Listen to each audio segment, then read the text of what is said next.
Est-ce le début d'une autre colonisation ? Bonjour Alain Dupas. Bonjour. Merci de passer par le journal de Tube et 5 Mondes. Vous publiez aux éditions Robert Laffont Demain, nous vivrons tous dans l'espace. Alors hier, l'un des derniers vols de la navette spatiale américaine est parti dans l'espace. Ça s'est d'ailleurs très bien passé. Le prochain aura lieu le 28 juin. Pourquoi est-ce que la NASA arrête ses vols de navettes ? Je dirais que la navette, c'était une fantastique aventure. C'est un véhicule extraordinaire qui a des capacités qu'on ne retrouvera certainement pas avant bien longtemps, mais qui s'est avéré être un véhicule cher, difficile à mettre en œuvre, dangereux. Il y a quand même eu 2 accidents, un en 1986 et un en 2003. Il y a eu 14 morts. Chaque accident a coûté plusieurs milliards de dollars.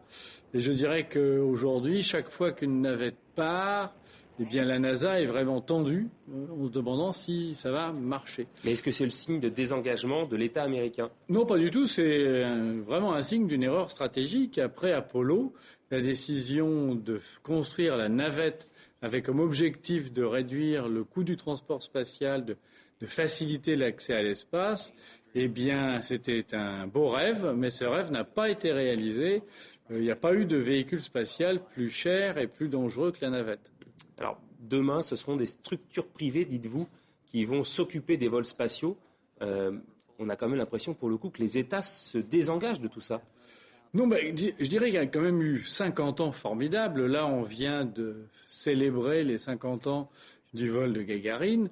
Pendant ces 50 ans, on a eu les premiers vols de l'homme dans l'espace, on a eu la conquête de la Lune, on a eu la navette spatiale, et franchement, sur le plan technologique, ça a été quelque chose d'extraordinaire. On a eu les stations spatiales, et la navette Endeavour, aujourd'hui, elle est en route pour rejoindre la Station spatiale internationale, qui est une immense station, la plus grande structure jamais construite dans l'espace.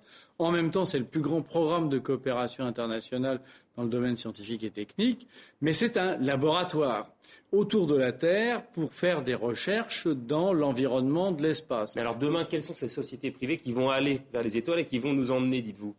Alors, d'abord, il n'y aura plus de navettes donc à partir de juillet cette année, mais il y a la Station spatiale internationale, il va bien falloir y transporter du fret et des astronautes. Bien, on ne peut pas tout faire avec les petits véhicules russes qui sont encore utilisés et qui ont en gros 50 ans. Mais enfin, ils fonctionnent et ça va quand même permettre de continuer à faire marcher la Station spatiale internationale. Mais donc la NASA a eu une idée qui est excellente, c'est de dire, eh bien, puisque moi, j'ai plus de véhicules pour aller vers la station, je vais acheter des services à des entrepreneurs et elle a financé des entrepreneurs. Et certains de ces entrepreneurs, comme Elon Musk, un homme de la Silicon Valley, qui a créé il y a 10 ans là, sa start-up spatiale Space Exploration Technologies, s'est lancé là-dedans avec un but de faire des fusées, des vaisseaux spatiaux bien moins chers. Donc, d'abord pour les vendre à la NASA, et ensuite pour favoriser le développement d'activités privées dans l'espace. Et pourquoi est-ce que Elon Musk veut faire ça ? Il veut faire ça parce que, eh bien, l'espace, ça le passionne.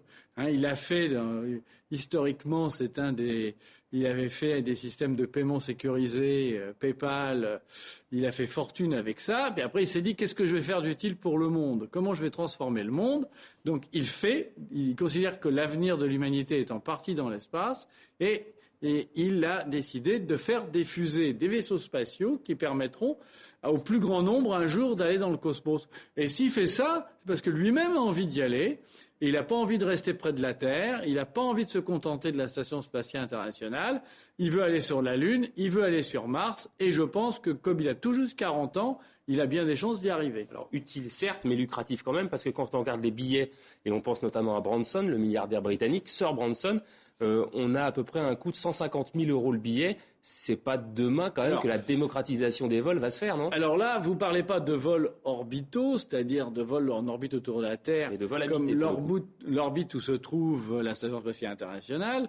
Elon Musk qui construit, c'est des vaisseaux qui vont rejoindre la Station spatiale internationale, qui un jour, quand les prix auront baissé, transporteront certainement des chercheurs et des touristes privés. Bon, là, ce dont vous parlez avec Sir Richard Branson, c'est le projet de la société de Branson qui s'appelle Virgin Galactic, Vous savez que toutes les sociétés de Branson s'appellent Virgin quelque chose. Lui, c'est un passionné aussi d'aventure, d'aéronautique, d'espace.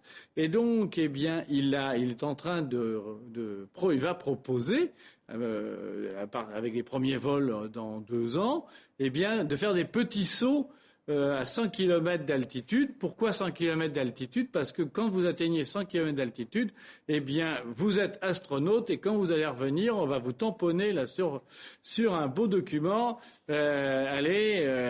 Monsieur Untel, astronaute. Mais vous dites ça coûte 150 000, ce sera d'ailleurs plutôt actuellement 200 000 $. C'est cher, c'est uniquement pour les riches. J'ai fait la conversion. Pas du tout. En euros. Voilà, en euros. Eh bien, non, parce que sincèrement, c'est un exemple d'une activité qui sera faite par des gens qui ont envie très très fort de le faire. Il n'y aura pas seulement des riches qui pourront se payer le billet, il y a tous ceux qui s'organiseront avec les réseaux sociaux, avec le sponsoring, avec éventuellement des émissions de télévision, des jeux de télévision, de radio. Vous dites surtout que c'est une démocratisation, mais elle va prendre du temps.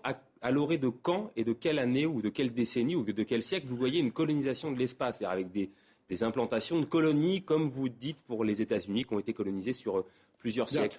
Écoutez, on peut faire un petit peu de prospective. C'est les années 2010, effectivement, on va voir certainement des milliers de passagers aller à 100 km d'altitude avec des sociétés comme celle de Branson, avec les Spaceship Two de Branson ou avec d'autres véhicules comme ceux de X-Corps. Et ensuite, je dirais que dans les années 2010-2020, vous avez commencé à avoir autour de la Terre des stations spatiales privées, comme celle que prépare par exemple un magnate d'immobilier américain qui s'appelle Robert Bigelow, et dans lequel, eh bien, on pourra aller effectivement faire des séjours touristiques, mais aussi on pourra installer des studios de radio, de télévision. Est-ce que tout le monde pourra y aller ? Parce que vous me disiez que dans les années 70, vous avez essayé de postuler pour justement aller dans les étoiles, pour être astronaute, mais que vous aviez un problème de couleur, de vue, donc vous étiez daltonien. Vous n'avez pas pu. Est-ce qu'aujourd'hui, demain, tout le monde, même le papy de 70 ans ou de 80 ans, pourra aller dans l'espace ? S'il est en bonne santé, oui. Il n'y a pas besoin d'entraînement particulier. Aller dans l'espace, maintenant, on le sait, ce n'est pas si difficile. Physiquement, tout le monde pourra le faire. Alors, quand est-ce que des hommes, des femmes auront envie de partir, s'installer sur la Lune ou sur Mars ? Je pense qu'il y en a déjà qui auraient envie d'y aller si c'était possible. Mais ceci va demander des décennies. Je dirais que l'occupation d'autres planètes par l'humanité, complètement, vraiment avec, si vous voulez, d'autres terres dans le système solaire, c'est pour les siècles qui viennent, mais ça se fera et l'humanité ne sera plus simplement la civilisation d'une seule planète, ça sera la civilisation du système solaire. Mais ça c'est pour beaucoup plus tard. Le monde est infini, non seulement dans toutes les directions de l'espace, mais aussi dans ses vérités. Cet extrait de La fin du tigre, et c'est de l'auteur de science-fiction français René Joël-Javel. On se quitte donc avec lui. Demain, nous vivrons tous dans l'espace aux éditions Robert Laffont. Merci beaucoup Alain Dupas d'être passé par le journal de TV5. Merci de m'avoir invité.